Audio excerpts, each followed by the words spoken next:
I just think it's going to be very, very, very difficult. The maturity levels just isn't there and it clashes too much. Why is this going to have an impact on somebody else and somebody else's life? Is asking another girl for nudes considered cheating? Oh my god, you know what? That is actually crazy. It's a pasta party. It's a pasta party. Pasta. Hello my beautiful friends and welcome back to my channel. So friends, today I am basically going to sit here eating pasta and giving you my opinion on a load of things. So yeah, this was a completely unplanned mukbang. I wasn't planning on eating pasta while I give you my opinion, but I mean I was getting ready and then I was starting to get really hungry and then I was starting to get hangry and I started to get really angry. And when Jessie starts getting angry because she's hungry, it's not a good situation. So here we are. So I went on my Instagram and I asked you guys if you could have my opinion on absolutely anything, what would you want my opinion on? And you guys came through. So yeah, that's what we're going to be doing today. Okay, so the first one is having kids before marriage. Okay, so I personally don't. Okay, well first of all, I don't know how I'm going to do this. Like, how am I going to divide my time up between talking and eating? Like, this is just too much of a problem for me right now because I'm so hungry. I don't see anything wrong with having kids before marriage. I actually think it happens a lot more now in this day and age than it would have used to have happened, like just say in our parents' generation or whatever. Like, my parents had me before they got married, you know, and I mean, I'm okay-ish. My opinion is that if the kids are happy, have a roof over their head, food in their belly, it really doesn't bloody matter if you're married or you're not married. Once the kids are being looked after and the kids are happy, I don't think it really matters. Tinder as a way of finding a relationship and not just casual sex. Okay.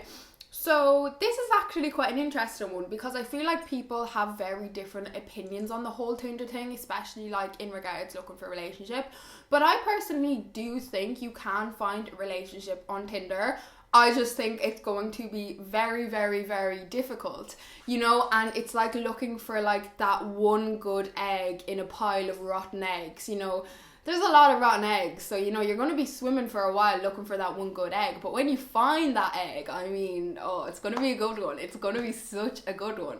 But yeah, I feel like in regards to that, what I would personally do is put it on your bio on Tinder, you know, looking for a relationship, not looking for anything casual, and I feel like that's the best place to start because obviously when you're swiping, if people are looking for something casual and then they see your bio, they're not going to swipe on you, you know, if they don't want a relationship. So it kind of is putting your cards out on the table straight away and letting people know what you want.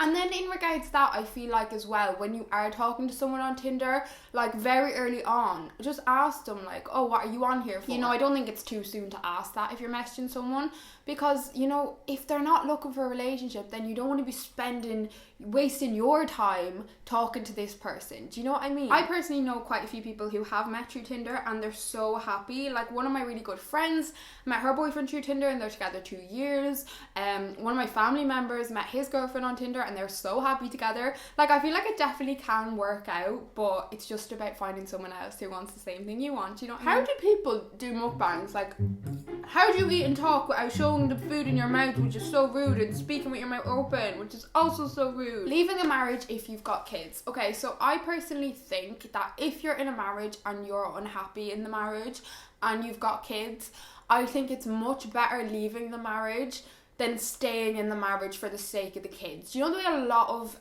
parents or a lot of people do that is like they'll stay together for the sake of the kids. So like the kids have their two parents together and they'll grow up with both their two parents. But a lot of the time, them kids have like an awful childhood and upbringing because their parents are literally tearing each other apart and it's such an unhappy, miserable environment. Whereas if you leave a marriage, yes, it's, you know, not ideal and most kids would rather their parents be together, but I think in the long run it's much better you leave the marriage because then that means that your kids aren't going to be in this awful environment with fighting and all that, and it also then just means that the both of you can give your kids the love and care and stuff they deserve, you know, in your own time, so separately, because you obviously don't work as a team. So yeah, I don't agree, you know, a lot of people when they have this opinion of, you know, oh, if you've got kids, you've got to stay together. I think that's such BS. Like, that's such crap. Like, I'm sorry, kids should not have to go through that, like, and kids should not have to be in such a toxic environment, because it's going to affect the kids as when they're older, and when the kids are then trying to, you know, have a relationship for themselves and stuff, that's going to have messed them up so bad. So yeah, I definitely think it's like the right thing to do. I'm trying to stuff this in my face so I can just talk. I'm actually not able to multitask. Like, you know the way they say women multitask? Not me. Not me. Pasta is finito, so now nothing can get in the way of my yapping. Okay, so next one is second chances. Okay, so I personally am a big believer in second chances. Now, they didn't specify like a second chance in regards what, but in general, like, you know, whether it's friends, family, relationships, whatever it is, like, I am a big believer in second chances. Mainly because we're all only bloody human at the end of the day. We all make mistakes and nobody's perfect. You know, we all do things we sometimes wish we didn't do, or oh boy, I know I do. Anyway, if you don't, then kudos to you. But yeah, I think most of us do make a lot of mistakes in life, and it's just all part of being human. You know, you learn, and then you grow and you experience and whatnot. So yeah, I think, you know, a second chance, yeah. A third, a fourth, a fifth, a sixth, a seventh, a eighth, and ninth, no. And I have been that person before. You know what? I actually don't think there's many people I've not given a second chance to. Oh my god, you know what? That is actually crazy. I am like Jessica second chance Brennan. Like, ugh, it's like people see me and they're like, oh, she's gonna give me a second chance. Oh, it doesn't matter, I can mess up the first one. But yeah, I have given a lot of second chances in my life, but I've also given a lot of third, fourth, fifth, sixth chances. Like, I just don't know when to stop. Well, I didn't used to know when to stop, whereas now I do. I think I finally learned that once is a mistake and 2 times is a choice. It's a decision. It's no longer a mistake if someone is doing something multiple times. Is asking another girl for nudes considered cheating? That's basically like saying, is having sex with someone else considered cheating? You know, some people are going to say it's not, and some people are going to say it is. Of course it bloody is. Of course.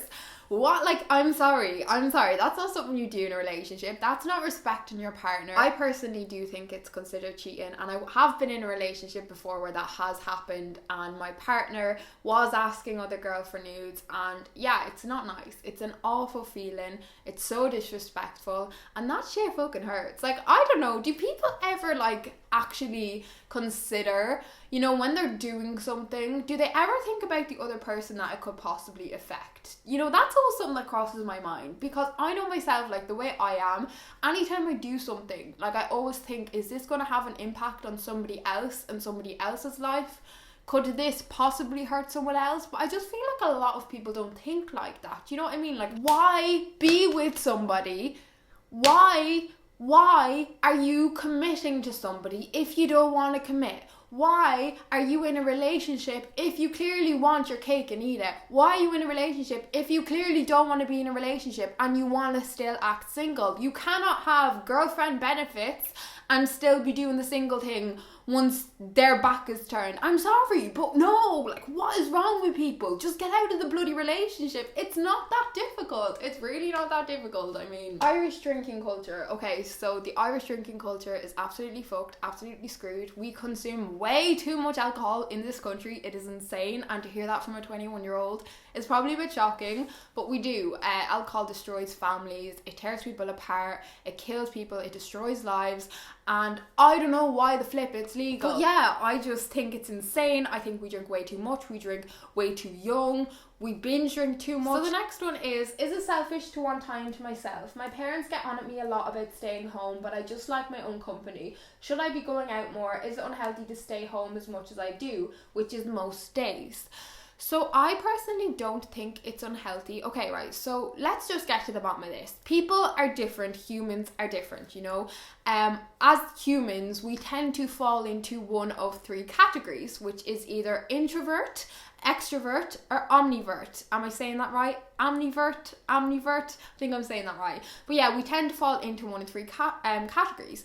And an introvert, like, you know, I'm not going to get into all of them, but basically it sounds like you're very introverted, which means, you know, you like to spend time alone and you're very happy in your own company and you don't need to spend a lot of time with people. And to be honest, the long and the short of it is you're happier on your own and doing things by yourself and yada yada yada.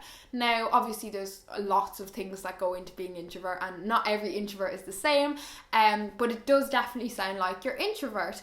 And I would be quite introvert. Actually, I am very introvert as well, and there's absolutely nothing wrong with it. I spend time on my own a lot. I spend a lot of time on my own. And that's what I like. That's what I like. I enjoy my own company. I feel like I really need that time to myself. Especially I feel like, you know, if I've been around people for a number of days or I've been, you know, very busy or whatever, I literally need that time to like recharge just by myself, you know?